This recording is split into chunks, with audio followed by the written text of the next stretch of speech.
Awesome. Let's go. Yeah, man, I appreciate you coming on the show. I've been following you for quite some time. I know all about you and the Builder's Land Source. Awesome. But yeah, but for those who may not know that's watching, just start off, explain who you are and what you do. So Bhaskar Pandey, based out of Houston, Texas. I go by the Land Shark as my call sign. I've been flipping infill lots now since late 2021, early 2022, and sort of become a subject matter expert in the infill area. Infill lots, city lots, scattered lots, lot packages, anything a custom home builder, spec home builder can take and start building on. That's our jam. We were operating under a different marketing banner, which wasn't quite indicative of who we are, what we did. So we ended up adopting this new branding of Builders Land Source about a year ago. And this directly aligns with essentially what we do, what my team does. Arizona was my primary market in 2022. And since then, we've reeled our operations in to my own backyard here in Houston, Texas. And pretty much any big metro we can operate in. We either have buyers and builders, developers in these metros already, but if we get a deal, we get a property that fits, the buy box and the viability criteria that we have, we can always find new buyers, new builders.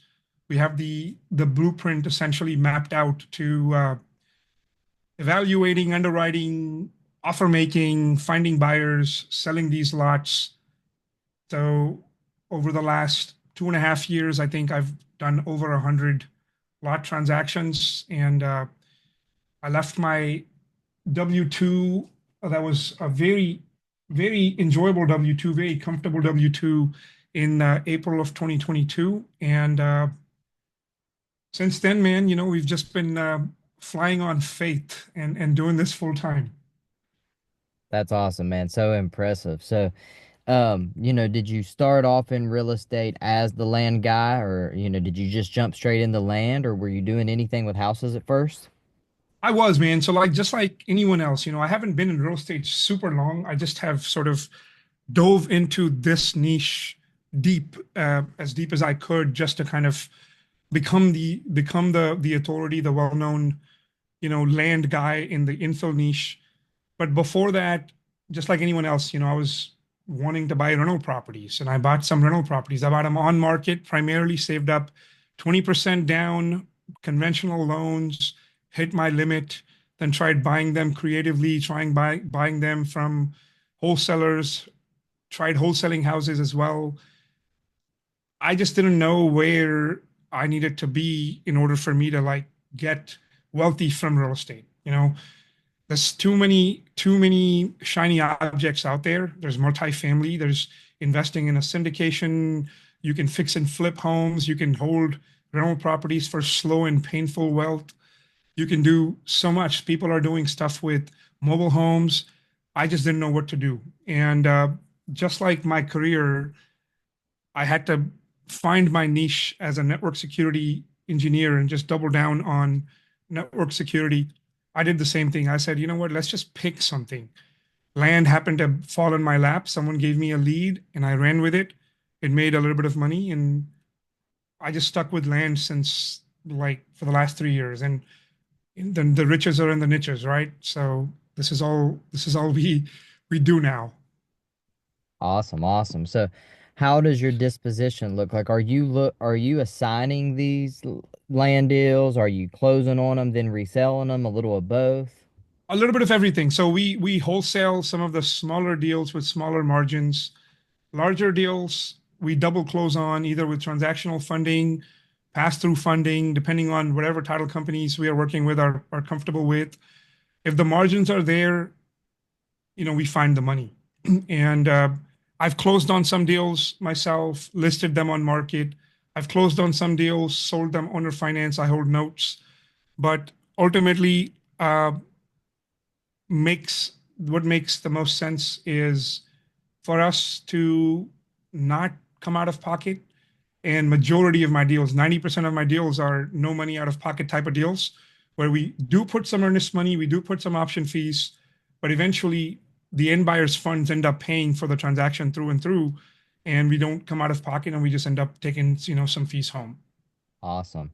That's awesome. So, as far as the buyer goes, does it matter or what is your preferred buyer? Like, do you prefer to sell to someone who's going to build like a home builder or someone who's going to like live on the property and pay a home builder? Does it matter?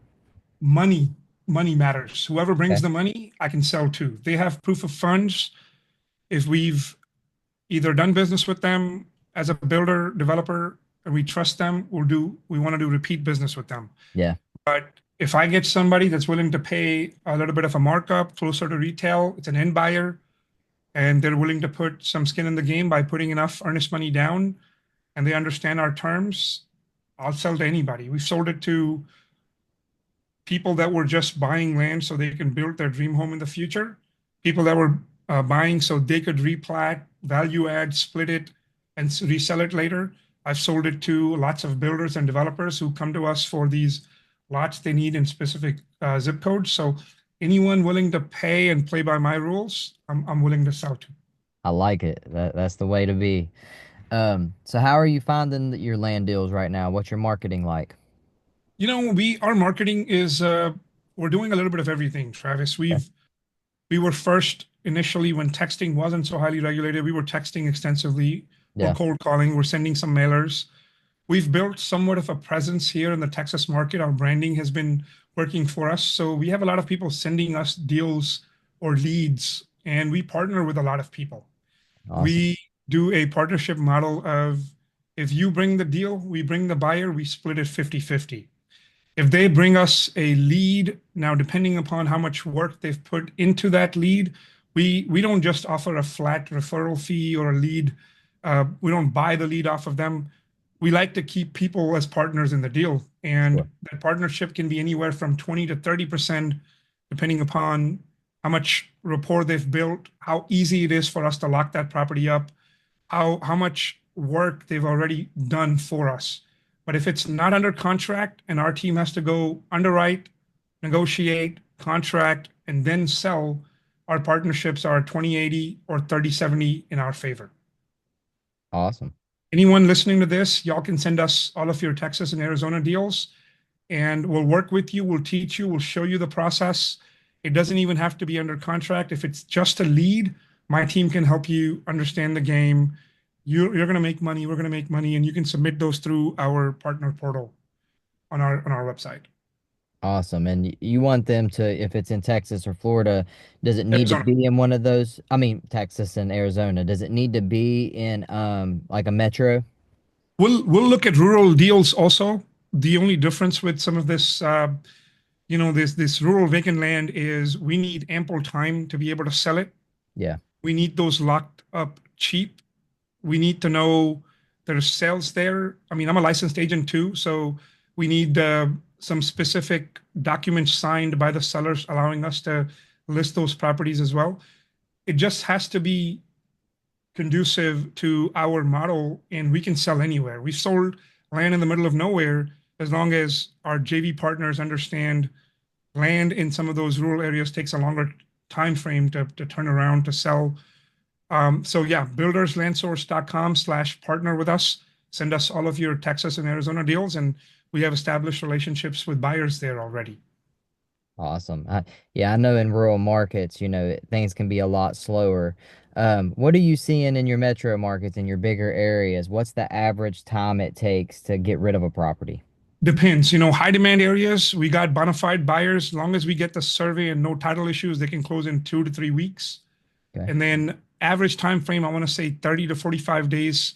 We'll get the survey, we'll perform the underwriting, we'll go to the different departments, the public works department, the planning and development department, find out deed restrictions, find out what can be done, what cannot be done, subdivision potential.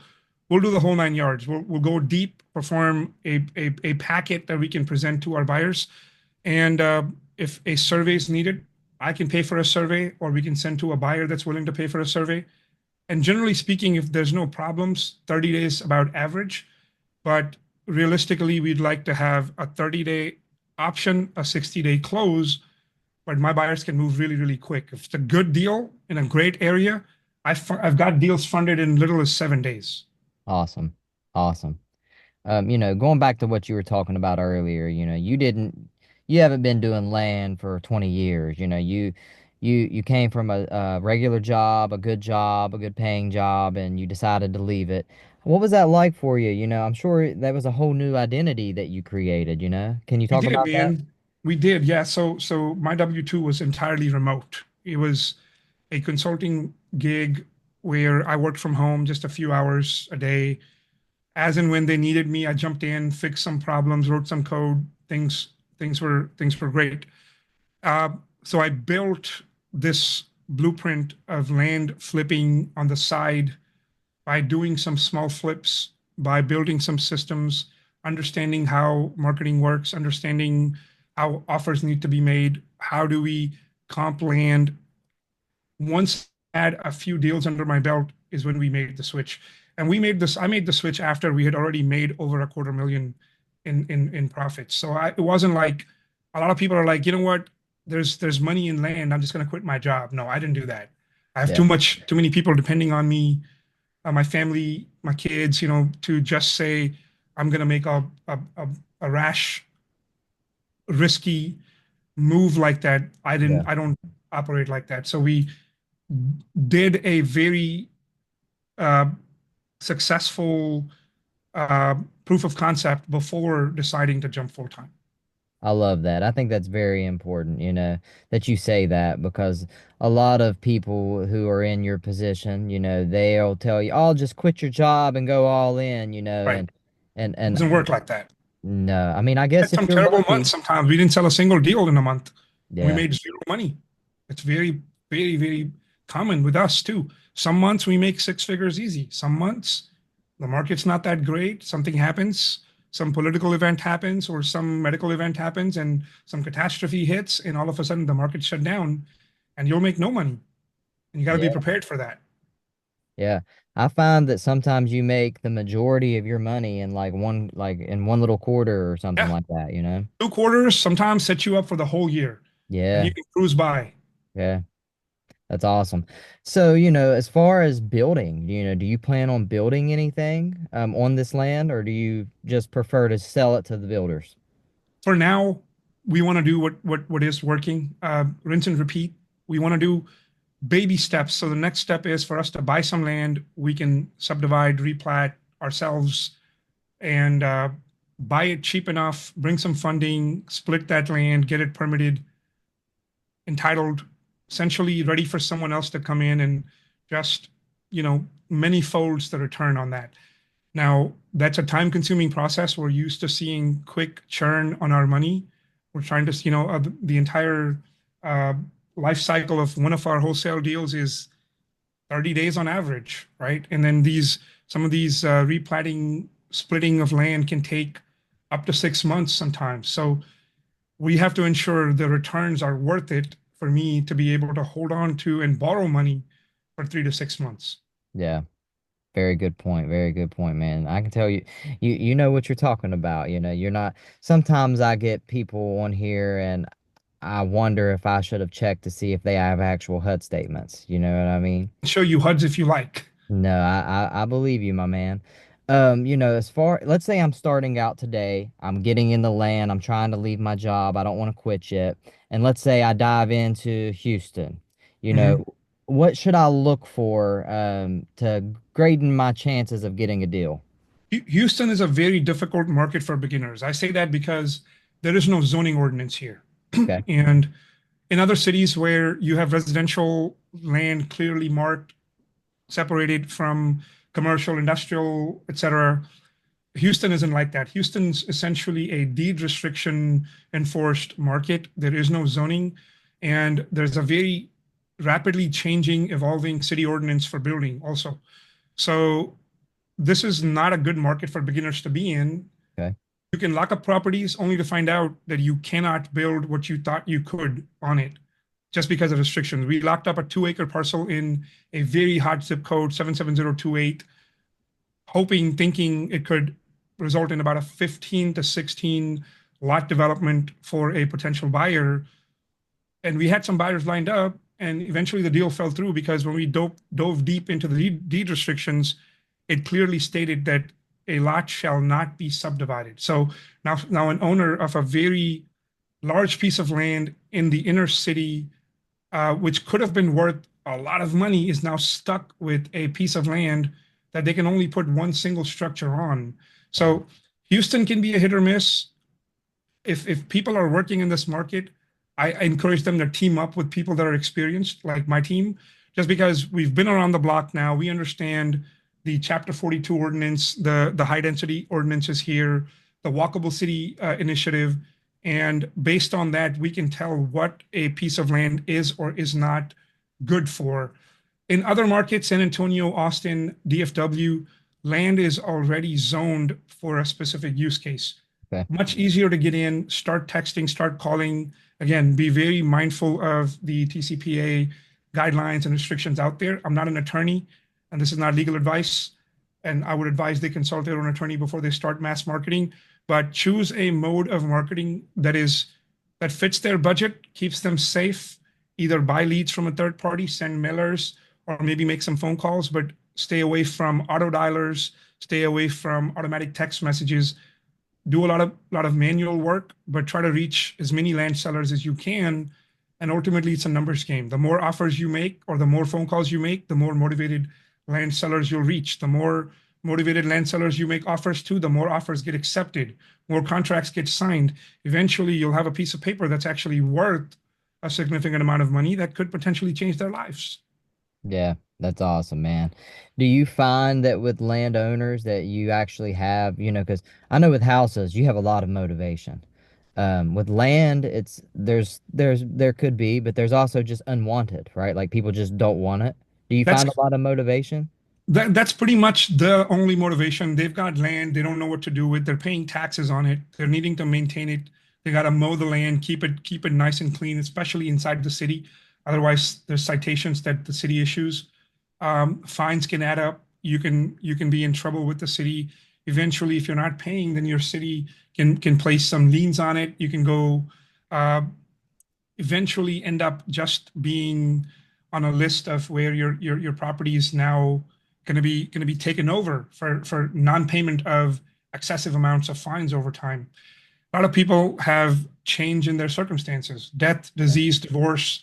They need to move. Their kids are going to college, and they now need to liquidate their land. Um, a lot of people just bought with the intention of building their dream home. They ended up not doing anything with it. So we get people from all walks of life. I don't necessarily target a specific motivation or pain point. Yeah. Reach out to anyone that owns land, and we'll Yeah. continue to reach out to them until they tell me stop reaching out to me, until they Yeah. get tired of us.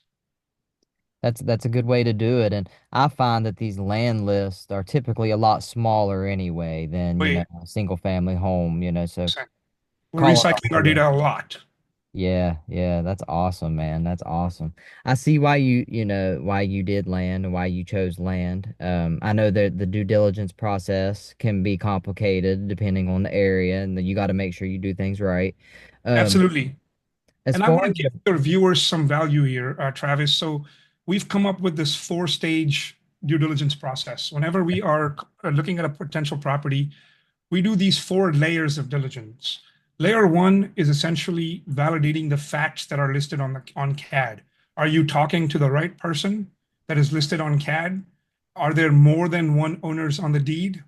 Is the land parcel you're communicating with the owner about the same one that the APN says it is? Is it the same size as listed on CAD? Do they have a survey? Uh, it's essentially verifying ownership, qualifying the property, qualifying the seller. Once you've done that, we do the second layer, which is then evaluating the property. Well, actually, it's viability next before we jump into evaluation. So layer two is viability. Viability is what can you do with this land? Is it in the flood zone? Does it have enough frontage? Is it in an area of high demand? Can it house a single family, a duplex, a triplex, quadplex, or a townhome? What's the best exit? what surrounds this property, what type of development is happening around it, what are other builders putting in that subdivision, in that neighborhood.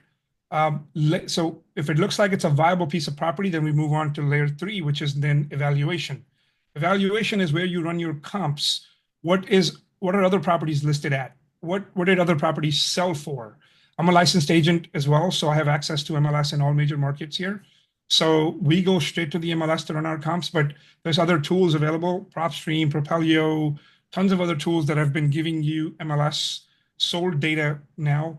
So look for what it's sold for, look for what the active lots are listed at, and come to a conclusion of estimation of value.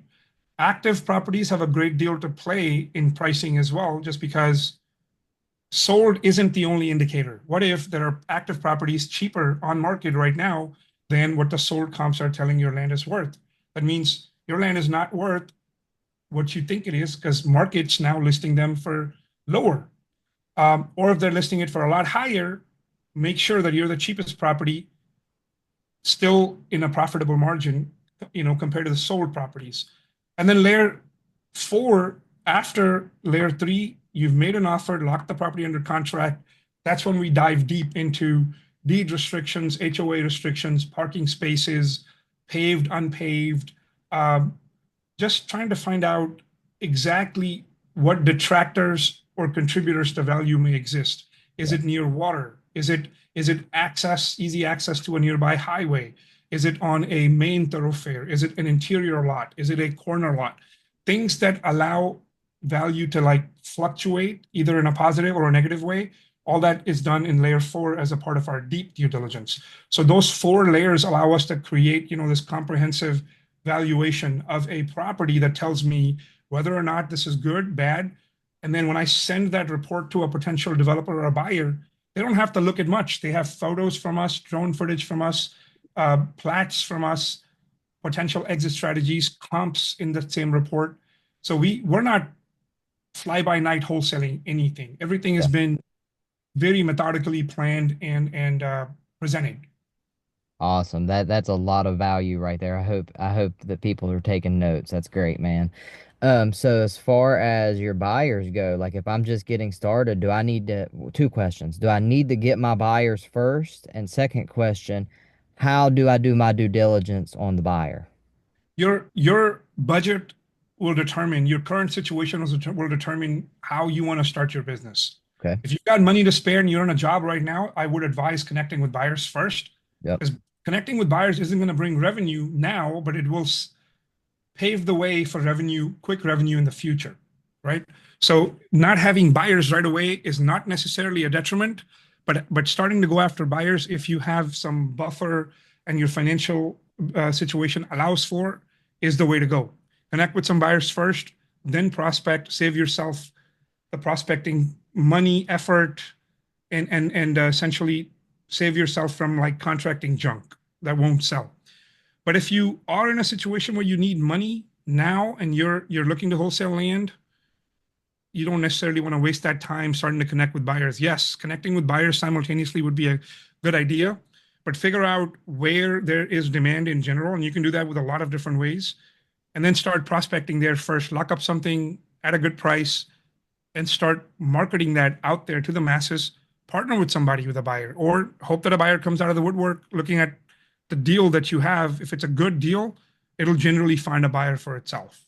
Yeah. If it's if something you can't sell, partner with somebody. Like we were talking about this earlier this morning, is we do a lot of JV deals, Travis, because I would rather have a slice of the pie than not eat, right? And a lot of people don't get this mindset is they think they want to make their first 10, 15, $20,000 by themselves when it's much easier making five, 7.5, or 10 grand as a partner and have somebody do a lot of the work, heavy lifting for you and get paid faster, quicker, avoid the pitfalls, avoid getting scammed, avoid getting being cut out of the deal. So the answer is your situation will determine should you go after a deal first, should you go after a buyer first. Gotcha. Love it. You just mentioned a word that's very popular right now, scam. Mm-hmm. How are you making sure you're talking to the, right landowner? Because I know with land, it's getting a little, a lot of people are sending out these land offer letters and getting, contracts back, and it's not the right owner. Absolutely. We do a lot of different things, So we've been at the brink of being scammed a few times. We've been left uh, just essentially ghosted on the closing table a bunch of times now. I was early on. Yeah. So at this point, not only do we have when that contract goes to title company validates them anyway, right? We have relationships with title companies that we've now done business with. We trust them and they do their diligence to ensure that it is in fact the right seller. But we also will try to do what we can. So we don't just like skip tracing comes back with a certain contact information. That's not the only point of information we'll look at. We'll try to reverse look them up ourselves and see if the information that I'm seeing is the information that I'm getting from skip tracing. Yeah. The person that I'm talking to now, we've asked them to send IDs, a copy of their IDs to us. We've done video calls with people as well. We've invited sellers to come. So we have an office location now. We're not just doing this remotely. I have a whole full team on the other side of this wall. I have a transaction coordinator, a receptionist. So we invite people to come to our office. It gives them a lot more confidence in who we are, what we do. We're not just going to like contract their property and ghost them or leave. We're not like scamming them. At the same time, we get to see who they are. Several sellers have actually come to my office to sign contracts with us. But we'll ask for IDs, we'll do our own checks and balances, and then we'll rely on the title company to make sure that the seller is validated as well. Awesome, awesome. That's very good points, man. I can tell that you've came across some situations where it's almost happened, so you had to learn from that. Well, it looks like we're running out of time here, man. But before we head off, I want you to talk a little bit about your event you got going on.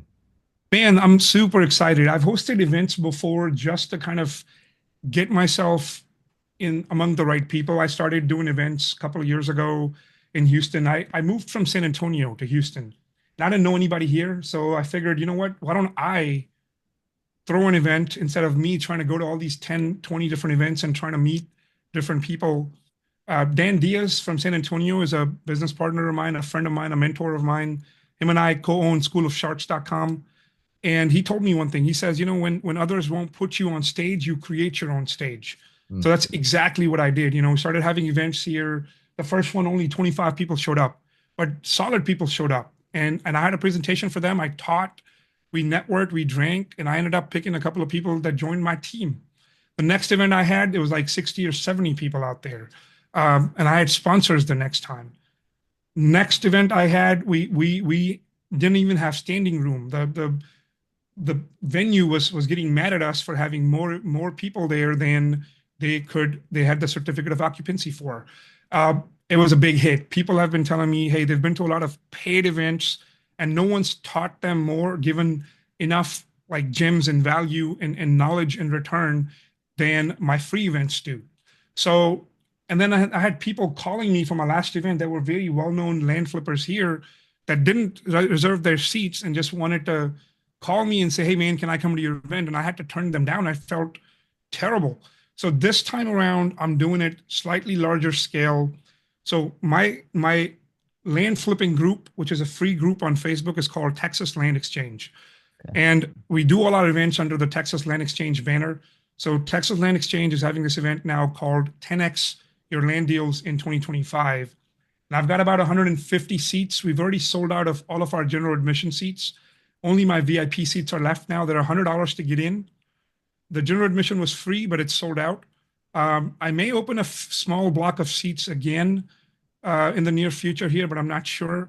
But this event's basically going to teach people how a powerful partner network can help them move their deals faster, lead to more bona fide closings. They can now use my buy box to market for deals, and they can rely on my buyers to sell their deals and vice versa. And we're going to create this massive joint venture network at that event live where everybody gets to like do a lot more deals. We also are going to go over a lot of like Houston specific ordinances that'll help people understand how they evaluate their land so they don't send us overpriced junk. They don't lock up deals that are not going to sell. We also have some crazy massive speakers out there Dan Diaz is going to teach how to structure your deals on seller finance so you can buy them for like no money down. We have Greg Monette Jr. from Hart Development Partners.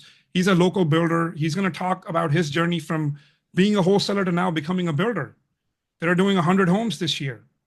Then there's going to be David Lecco from Deal Machine with a live deal challenge. He's going to be talking, he's going to show people how they can actually lock up a deal during the event. We're going to make some phone calls, and many people might walk away with contracts during the event.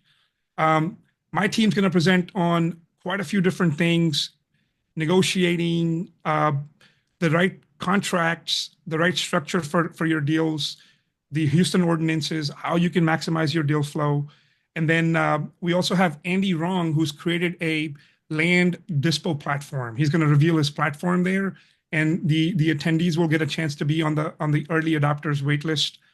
It's going to be insane, man. I already have 130 people registered overall, and we're looking to pack it. So come on down. It's information you can find about that event is on bit.ly/10x land deals. Man, that sounds like a lot of fun. That sounds like a lot of good information. Yeah, man, so I appreciate you. So, just say again how people can reach out to you and submit any deal that they might have as far as land goes. Yeah, absolutely. So connect with me on Facebook and Instagram. I'm the most active there. My handle is simply at the B Pandey, THEBPANDEY. That's my name, the B Pandey.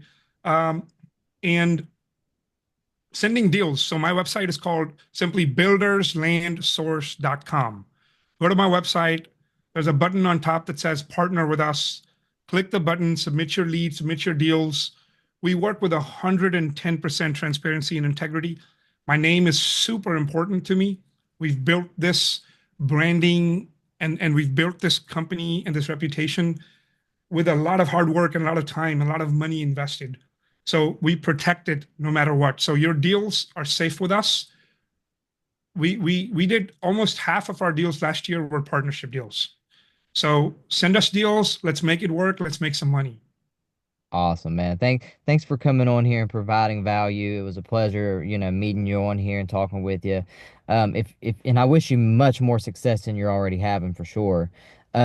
But if you could leave these people with one final thing, it could be life, business, just one final gem, what would it be? Man, the thing is, everyone's capable of so much and so much more. And it's essentially what I realized was everyone, including myself, is caged into their own mind. Like we are the ones that have limited ourselves to what we can do and can achieve. And I used to really idolize other people. I used to put other people on the pedestal and say, "Oh my goodness, that guy has built this. That guy has done so much." Ultimately, I know that I'm capable of pretty much anything. I can program. I can run my own automations. I can market. I can negotiate. I can learn. Anyone can do absolutely anything. Man can do what man has done and then some. So if you set big goals for yourself, think outside of what you've already done and accomplished, you're going to be able to achieve it. And I want to say, you don't know what you don't know. So get out there, meet other people, see what other people are doing. You never know. You might take away something from these events that just opens your mind to something new that might change your life. That's what happened to me. And I'm on a track now. I've never been happier. I've never been healthier. I have enough time to spend with my family. We take breaks when we can, attend all the events that we can. I take my whole team to go have dinners, happy hours. We spend a lot of money on just cool shit. But that's because we're doing big things, right? And it wasn't possible if my mind was just limited to me needing to be in a 9 to 5 working for somebody else. So you can do whatever you want, get outside of your own mind.